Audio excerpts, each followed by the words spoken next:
ఆ చెట్టు కాడికి వచ్చి జక్కయ్య దిగు అన్నాడు. హల్లెలూయా. ఏమన్నాడు?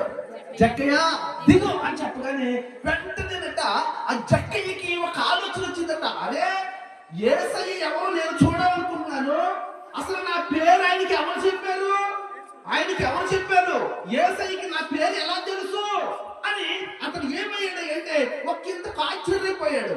ప్రియ దేవుని బిడ్డలారా, మన జీవితాలలో మనం గ్రహించవలసింది ఏంటంటే దేవునికి మరుగైనది ఏదీ లేదు.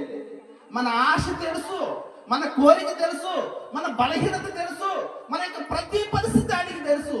ఆయన తెలిసిన దేవుని యొక్క సన్నిధిలో మనం గ్రహించవలసింది ఏంటంటే మన కోరికలు తీర్చబడాలి. హల్లెలూయా. మన కోరికలు రాత్రికాల సమయంలో తీర్చబడాలంటే ఈ తల్లి గారిని ఎవరైనా అడిగామనుకో, అమ్మా నీ కోరిక ఏంటమ్మా అంటే ఆ తల్లి ఏమని చెప్తుందో తెలుసా? అమ్మ నీ ఆశ ఏంటమ్మా అని చెప్తే అమ్మ అంటుంది కదా, అయ్యా నేను నడవలేకపోతున్నానయ్యా, నా కాళ్ళ నొప్పి నుంచి దేవుడు నన్ను స్వస్థపరిస్తే చాలయ్యా అంటుంది తల్లి. హల్లెలూయా.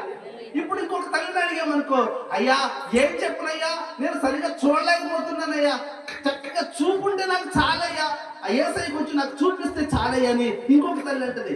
ఎవరిని అడిగినా ప్రతి వ్యక్తి యొక్క జీవితంలో ఏదో ఒక ఆశ, ఏదో ఒక బలహీనత, ఏదో